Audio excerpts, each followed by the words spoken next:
Are you thinking about finally dipping your toe into the real estate market? Maybe buying, maybe selling. Whether you are all in or still sitting on the sidelines, we've got all the market information for you today for Cincinnati, April 2023 numbers. And we include the 4 big counties, so Butler, Warren, Claremont, and Hamilton. And we're going to look at both condos and single family homes. So all that's included in these numbers. We're just going to dive right in. So in April, we sold 1,386 units. We were down 8% from March. Like, that number should have been going up. I'm hoping May will be better, but yeah, it's things are pretty tough out there. Our lowest price property was $5,000. It was a 2-bedroom, 1-bath home in Fairmount. The listing actually said that you should enter at your own risk. All items on the property are staying with the property. So what does that mean? What I hear them saying is you're gonna need some hazmat suits and multiple dumpsters. And it may just be that you knock the whole thing down and start over, have somebody carry away all the junk at once. Not sure. But our highest priced property was pretty special. I'm very excited about it. It was built in 2008 and it was very modern for 2008. 5 bedrooms and 5 full baths that are attached to those bedrooms. And then there's an additional 3 half baths in the property. And the listing agent, Amy, tells me that the buyer wasn't really even looking. That was my understanding, that they happened to see the front of Comey and Shepherd's Best Fine Homes magazine and saw this property and said, I gotta have it. It was on the market for 13 days, sold at 3.126 for cash. Our average sale went up 6%, which is super exciting. So we're up to $328,000 as an average sale. The good news, even better news, we are still up 6% year over year. So really quickly though, I do have a client whose job it is to kind of dissect and disseminate numbers at his job. And he wanted to know why I used the average sale and not the median, because the median you kind of find the center point, right? Well, I think there are good reasons to use both, but I also feel like either has, I mean, you're just still at the mercy of what was sold that month. So like this month, our lowest priced home was the lowest price we've seen since May of 2021. So it's very unusual.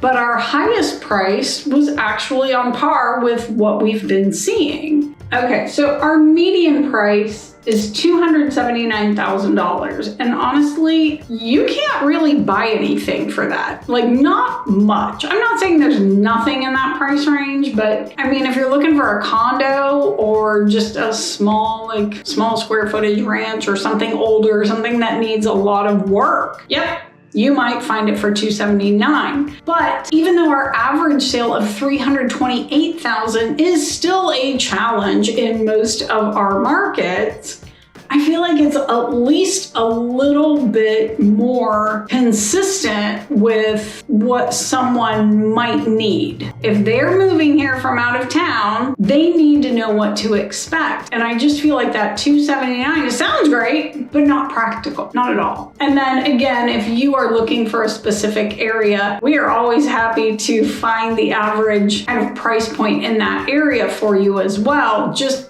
before you start looking, it might make your life a lot easier. You might decide to go to some other areas. Our days on market dropped from 23 to 17, which still feels like a lot because our median went from 4 to 3. But the cumulative days dropped to 20. Sellers are actually listening, and agents tell them, hey, we're not seeing the activity that we need to see for your home, and they are adjusting the price. And then as they get it down to the right price, buyers jump in. I think they're still probably going into multiple offers when it hits the price that it really should be at. Currently, we have 1,193 units available, which is, it's between 3 and 4 weeks of inventory. And let's just point out, an even market is between 5.5 to 6 months of inventory, where neither buyer nor seller has an advantage. Now, we saw last fall that when you have a 2% rate jump almost overnight, like also pretty even market. We have almost no inventory. We are actually down about 27% on the year, I believe. So that low inventory is actually fueling those multiple offers. It's definitely changing the landscape. I just got a notification about a house that I had a client, she wanted to see it, and bam, it was gone. And the guy just messaged everyone and said, hey, earnest money didn't get paid. If you want to see it, set your appointment now and make your offer. So sellers also aren't waiting around. They know there's other people out there.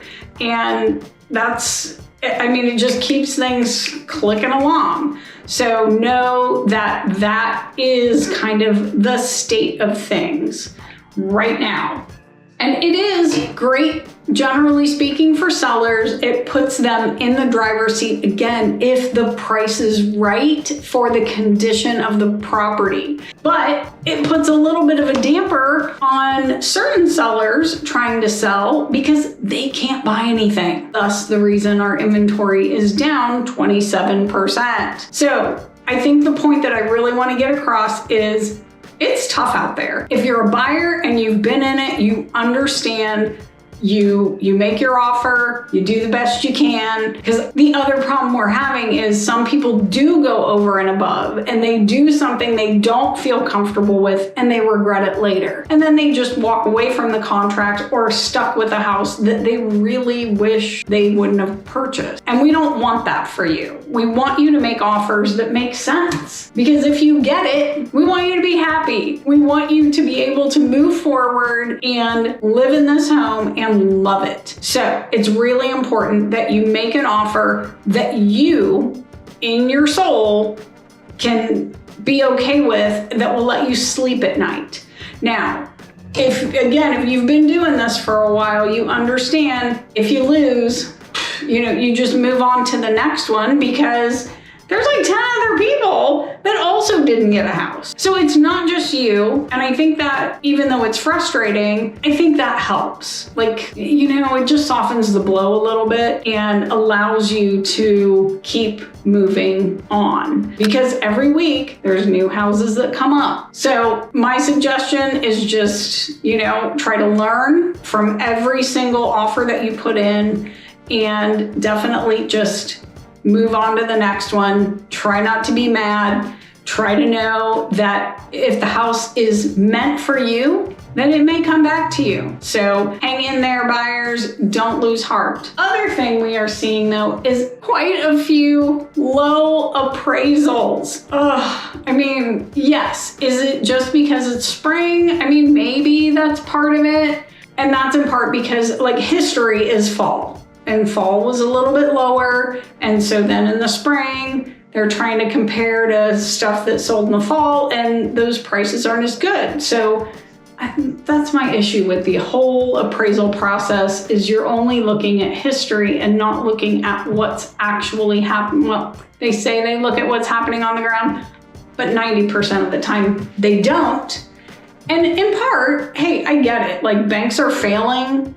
Many of them, I don't think, want to take extra risk. Coming in, like I've literally had 2 in 2 weeks that have been 5 to 6% below the contract price. That hurt. And if you can't work it out between buyer and seller, well, seller loses because they just lost a portion of their money unless there was an appraisal gap. It hurts the buyer if they have an appraisal gap. They now have to bring cash to the table. But if there's not an appraisal gap, it hurts both the buyer and seller. The buyer may lose the house altogether. The seller may have to put the house on the market again or go to a backup offer and start over. Like, none of these things are helpful. None. Not really.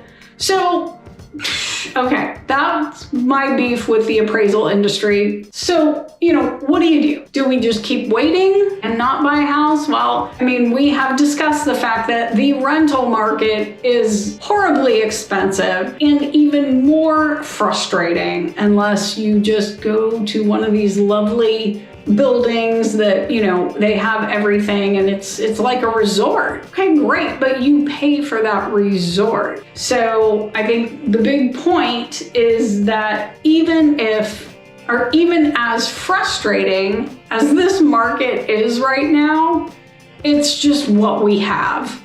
And not dealing with it might make your life a little easier, but if it doesn't get you to your goal, you need to stay in the fight. What I can say is that normally around July, August, things start to slow down a little bit. Everyone's, going back to school and they're starting to think about, fall and all of that. And it just kind of starts to slow down. Now, there were a couple years during COVID where it didn't, but this year it could. It may not. I don't know. We're all going to have to stay tuned and see what happens. What we want to do for those of you who are thinking about moving here or thinking about starting your search, we've got a buyer's guide that we would love to send you. All you have to do is check out the link that's below in the description and go to our website, put in some information, and we will make sure that we send you a digital copy. Also, check out this video here, and we will see you next time.